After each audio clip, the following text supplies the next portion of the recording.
పరుగులెత్తడం ఎందుకు? పరుగులెత్తండి ముందుకు. పూర్తి వివరాలకు చదవండి రేపటి సాక్షి దినపత్రిక. అచ్యుతాపురంలో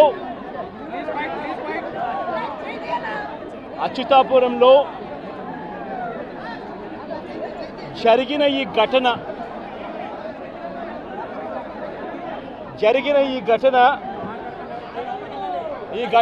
ఈ ఘటనలో ప్రభుత్వం వ్యవహరించిన తీరు, ప్రభుత్వం స్పందించిన తీరు అన్నిటికన్నా బాధాకరమైన విషయం. ఎందుకు ఈ విషయాలు చెప్పాల్సి వస్తూ ఉంది అనంటే, కారణం ఈ ఘటన ఎప్పుడో రాత్రిపూటనో తెల్లవారుజామునో జరిగిన ఘటన కాదు. ఈ ఘటన జరిగింది పట్టపగలు జరిగింది. మధ్యాహ్నం 2:20 ఈ ఘటన జరిగింది.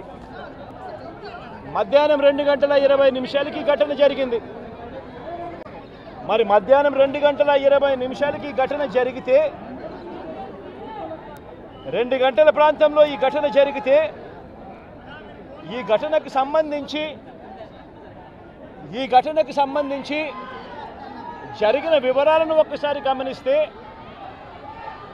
ఈ ఘటనలో ప్రభుత్వం స్పందించకూడదు అన్న తాపత్రయము ఎక్కువగా కనిపిస్తూ ఉంది.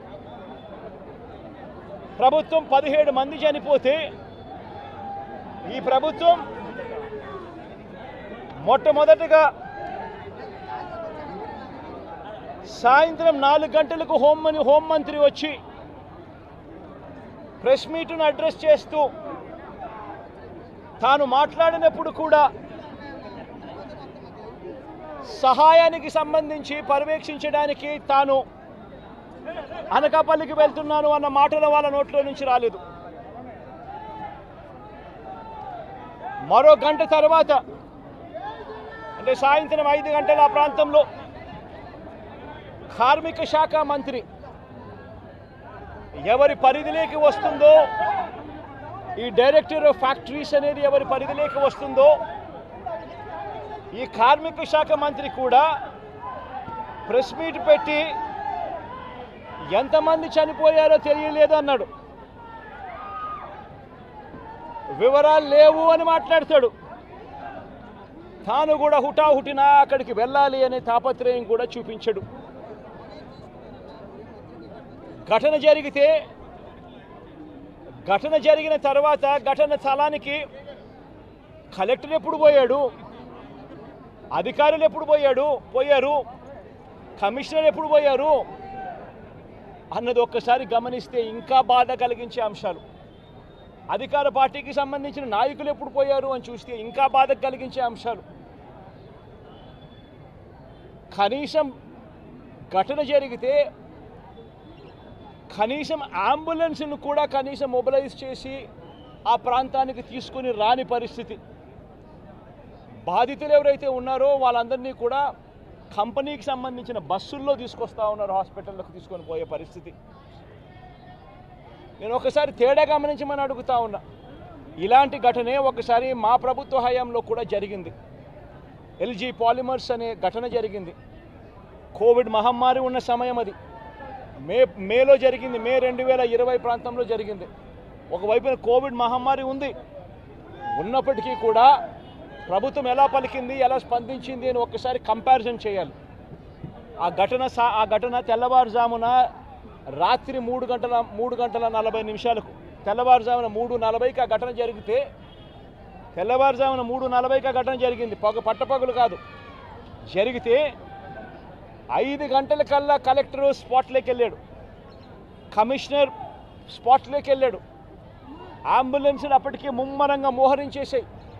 గవర్నమెంట్ అంబులెన్స్ అన్నీ కూడా తీసుకొచ్చాయి. ప్రతి బాధితునికి కూడా తోడుగా ఉండే కార్యక్రమం జరిగింది. 6 గంటలకల్లా వైఎస్ఆర్ కాంగ్రెస్ పార్టీకి సంబంధించిన సీనియర్ నాయకులందరూ కూడా స్పాట్ మీదకి వెళ్ళారు, తోడుగా ఉండే కార్యక్రమం చేశారు. అదే రోజు 11 గంటలకల్లా, మధ్యాహ్నం కూడా కాదు, మధ్యాహ్నం కాకమునిపే 11 గంటలకల్లా ఏకంగా ముఖ్యమంత్రి అంటే నేనే ఏకంగా స్పాట్లోకి నేనే రావడం జరిగింది. స్పందించిన తీరు గమనించమని అడుగుతా ఉన్నా. వెంటనే 24 గంటల్లోనే ఏకంగా ₹1 కోటి కాంపన్సేషన్ ప్రకటించిన పరిస్థితులు గతంలో ఎప్పుడు జరగల. ఇట్లాంటి ఘటనలు జరిగినప్పుడు గవర్నమెంట్ ఎప్పుడూ కూడా రెస్పాన్సిబిలిటీ తీసుకొని గవర్నమెంట్ ఎప్పుడూ కూడా బాధితుల పట్ల సానుభూతితో ఎప్పుడూ వ్యవహరించలా. ఇంతగా వ్యవహరించిన పరిస్థితులు ఎప్పుడూ లేవు. మొట్టమొదటిసారిగా ₹1 కోటి కాంపన్సేషన్ ఇచ్చిన ఏకైక ప్రభుత్వం మొట్టమొదటగా వైఎస్ఆర్సీపీ ప్రభుత్వమే, మన ప్రభుత్వమే, జగన్ ప్రభుత్వమే ఇచ్చిందని కూడా చెప్పడానికి కూడా సంతోషపడతా ఉన్నాను నేను. ఇక్కడ 24 గంటల్లోనే ఏకంగా ₹30 కోట్ల అక్కడికి ఇమీడియట్లీ పంపించి బాధితులకు తోడుగా నిలబడడం జరిగింది.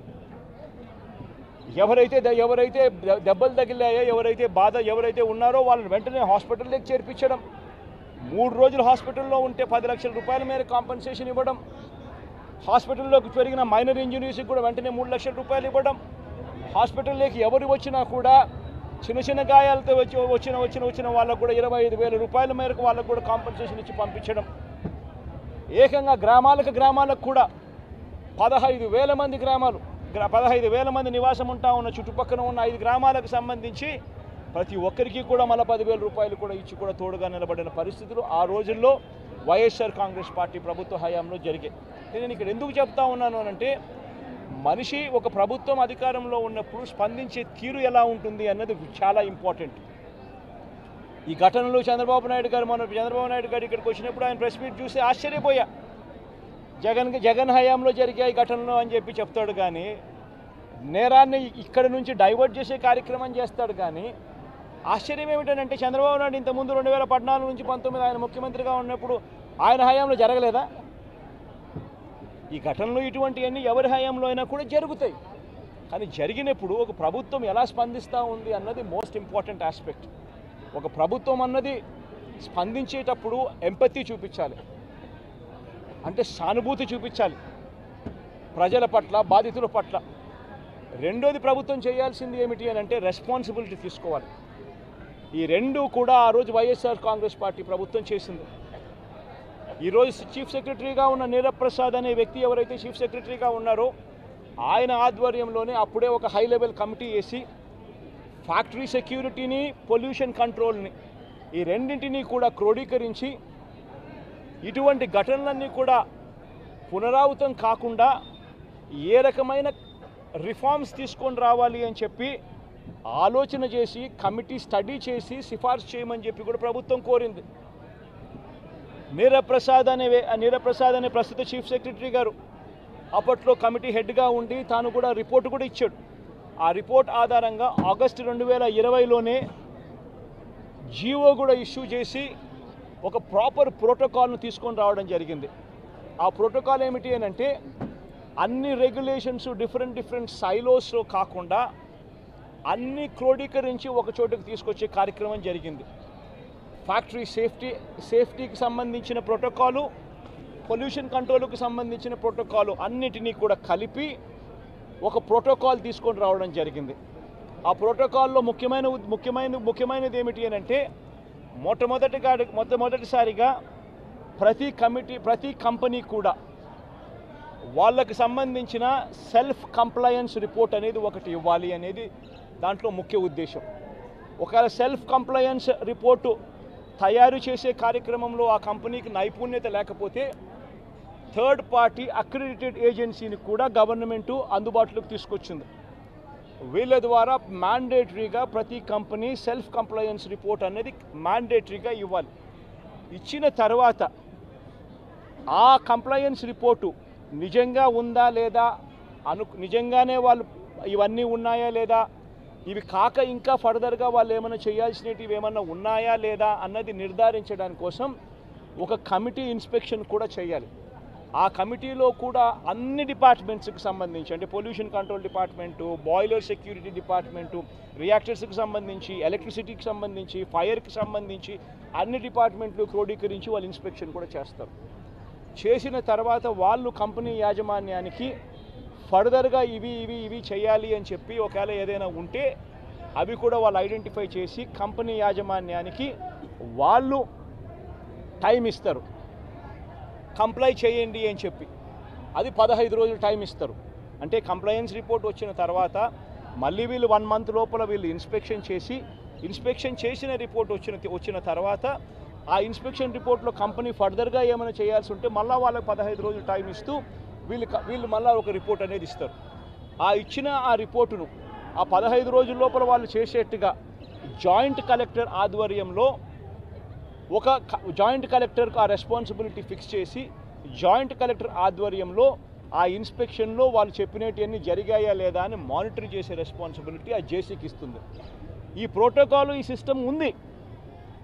ఇది ఒక రిఫార్మ్ కింద ఎల్జీ పాలిమర్స్ ఘటన జరిగిన తర్వాత నీరబ్ ప్రసాద్ గారి ప్రస్తుత చీఫ్ సెక్రటరీ గారు ఆయన ఆధ్వర్యంలో హై లెవెల్ కమిటీ వేసిన తర్వాత ఆయన స్టడీ చేసిన తర్వాత ఆయన ఇచ్చిన సిఫార్సులతో ఈ జీవో ఇష్యూ చేసి ఈ ప్రోటోకాల్ అనేది ఎగ్జిస్టెన్స్లో ఉన్న ఈ జీవోను పూచా తప్పకుండా ప్రభుత్వం గన మానిటర్ చేసి ఉండింటే ఇది జరుగుతుందా లేదా అన్నది గన గవర్నమెంట్లో ఉన్న పెద్దలు మానిటర్ చేసి ఉండింటే చాలు ఇటువంటి ఘటనలు మళ్ళీ పునరావృతం కాకుండా ఉండే పరిస్థితి ఉండేది.